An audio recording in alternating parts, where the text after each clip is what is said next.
नमस्कार दोस्तों, मैं मोहित भार्गव आपका स्वागत करता हूं अपने YouTube चैनल में। तो आज अपन बात करने वाले हैं जो अभी पिछले कुछ दिनों से इलेक्ट्रिक जो स्कूटी आई हैं तो उनमें आग लगने की जो इंसिडेंट हैं वह बढ़ते जा रहे हैं। तो उनमें क्यों आग लग रही है और ये इंसिडेंट क्यों हो रहे हैं, तो इनके पीछे के क्या कारण हैं। और जो बड़ी बड़ी कंपनी हैं ओला जैसी भी, तो उनके भी स्कूटर जो हैं उनमें आग लगने की घटना सामने आई है। तो चलिए जानते हैं क्या कारण है इसके पीछे। चलिए शुरू करते हैं।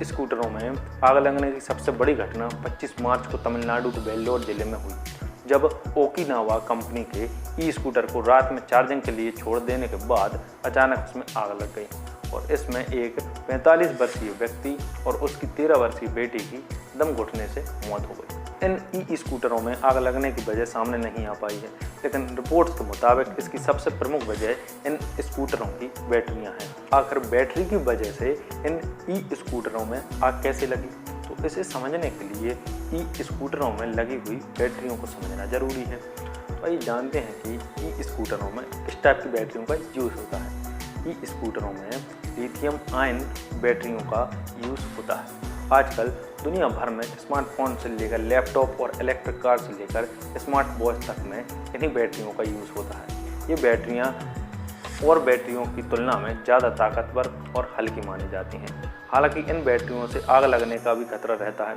जैसा कि ई स्कूटरों में हाल के दिनों में नज़र आया है।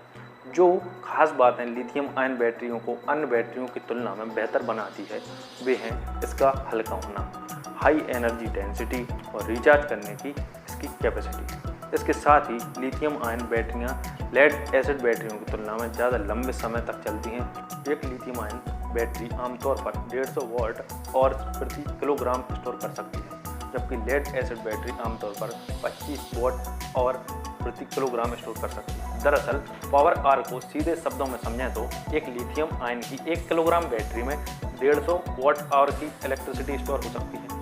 वहीं एक लेड बैटरी की 1 किलोग्राम बैटरी में 25 वाट आवर की इलेक्ट्रिसिटी ही स्टोर हो सकती है। यानी जितनी इलेक्ट्रिसिटी 1 किलोग्राम की लिथियम आयन बैटरी स्टोर कर सकती है, उतनी एनर्जी के लिए एसिड लेड बैटरी की 6 किलोग्राम बैटरी की ज़रूरत पड़ेगी। यानी लिथियम आयन बैटरियों से लेस इलेक्ट्रिक कार या स्कूटर को ज़्यादा समय तक ड्राइव किया जा सकता है। वहीं स्मार्टफोन में इन बैटरियों के इस्तेमाल से इसकी बैटरी लगभग पूरे दिन टिकेगी। लिथियम आयन बैटरियों की सबसे बड़ी खासियत हाई एनर्जी डेंसिटी है, यानी आम बैटरियों से ज़्यादा एनर्जी, लेकिन यही बैटरी में खराबी की वजह भी हो सकती है। एक्सपर्ट का मानना है कि लिथियम आयन बैटरियां एक सेफ ऑपरेटिंग लिमिट के अंदर ही सबसे अच्छे से काम करती हैं। इन बैटरियों की सुरक्षा सुनिश्चित करने के लिए एक बैटरी में मैनेजमेंट सिस्टम यानी BMS होता है। BMS एक इलेक्ट्रॉनिक सिस्टम है जो लिथियम आयन बैटरी पैक में हर सेल से जुड़ा होता है। BMS यानी बैटरी मैनेजमेंट सिस्टम लगातार बैटरी के वोल्टेज और उसमें फ्लो होने वाले करंट को मापता रहता है। साथ ही BMS कई टेम्परेचर सेंसर से लैस होता है, जो इसे बैटरी पैक के अलग अलग सेक्शन में टेम्परेचर के बारे में जानकारी देता है। तो आखिर ओला, ओकिनावा और प्योर के ई स्कूटरों में आग क्यों लगी? तो ओला, ओकिनावा और प्योर कंपनियों के ई स्कूटरों में आग लगने की रियल वजह का अभी तक पता नहीं चल पाया है। इन स्कूटरों से जुड़ी कंपनियों ने कहा है कि वे मामले की जांच कर रही हैं। इंडस्ट्री के जानकारों का कहना है कि ई स्कूटर में आग लगने की कई वजह हो सकती हैं। इनमें मैन्युफैक्चरिंग डिफेक्ट, बाहरी डैमेज या BMS में कमी से इन बैटरियों में आग लगने का खतरा पैदा हो सकता है। इलेक्ट्रिक वाहनों के निर्माता इन बैटरियों को बड़ी संख्या में चीन से इंपोर्ट करते हैं, जहां से खराब BMS क्वालिटी वाली बैटरियां आती हैं, जिससे बैटरियों में आग लगने की तो कई दिक्कतें आती हैं। कुछ एक्सपर्ट के मुताबिक इसकी वजह थर्मल रनवे है। थर्मल रनवे प्रक्रिया बैटरी में ज़्यादा तापमान की वजह से शुरू होती है। ये तब होती है जब बैटरियों के अंदर पैदा हुआ टेम्परेचर उसके आसपास के टेम्परेचर से ज़्यादा हो जाता है। इससे और एनर्जी रिलीज होती है, तो टेम्परेचर को और बढ़ा देती है, जिससे बैटरी में आग लग जाती है। भारत जैसे देश में जहाँ टेम्परेचर 45 डिग्री सेंटीग्रेड तक पहुँच जाता है, वहाँ थर्मल रनवे की वजह से बैटरियों का टेम्परेचर 90 से 100 डिग्री तक पहुँच सकता है, जिससे आग लगने की जो संभावना है वह बढ़ जाती है। भारत के मौसम को ध्यान में रखकर डिजाइन नहीं करने और विदेशों से आयात बैटरियों की वजह से आग लगने जैसी प्रॉब्लम सामने आती है। एक्सपर्ट का मानना है कि इससे बचने के लिए इन बैटरियों को भारत के एनवायरनमेंट को ध्यान में रखकर देश में ही बनाया जाना चाहिए। एक्सपर्ट के मुताबिक इसकी एक वजह बैटरी मैनेजमेंट सिस्टम यानी BMS की खराबी भी है।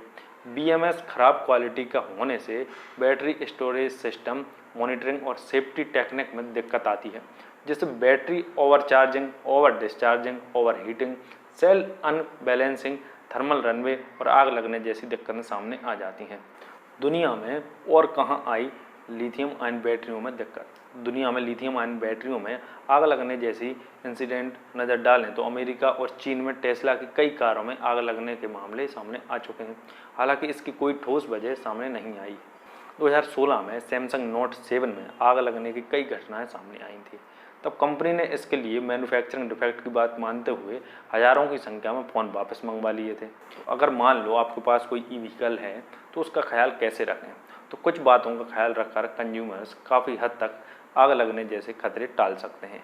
इलेक्ट्रिक व्हीकल को केवल इलेक्ट्रिक व्हीकल मेकर द्वारा रिकमेंड चार्जर से ही चार्ज करें। अपने इलेक्ट्रिक व्हीकल को बहुत देर तक धूप में पार्क न करें। चार्जिंग के टाइम पर अलर्ट रहें। पहली बार चार्जिंग से पहले प्रोसेस समझने के लिए एक्सपर्ट की मदद लें। इलेक्ट्रिक व्हीकल की ओवर चार्जिंग से बचें। चार्जिंग के लिए अच्छे सॉकेट और प्लग का इस्तेमाल करें। नमी चार्जर और बैटरी दोनों के लिए खतरनाक है, इसलिए अपने इलेक्ट्रिक व्हीकल को इससे बचाएं। तो मुझे उम्मीद है कि अब आपको समझ में आया होगा जो इलेक्ट्रिक व्हीकल या ई-स्कूटर हैं तो उनमें जैसे ही गर्मियाँ बढ़ी वैसे ही आग क्यों लगने की घटना हमारे सामने आने लगी। तो अब आपको समझ में आया होगा कि उन्हें जो आग लगने की घटना है तो वह क्यों बढ़ती जा रही हैं। और मुझे उम्मीद है कि वीडियो आपको इन्फॉर्मेटिव लगा होगा, और वीडियो अगर आपको अच्छा लगा हो तो वीडियो को लाइक और शेयर जरूर करें।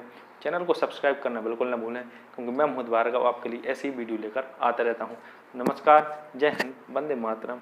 मिलते हैं अगली वीडियो।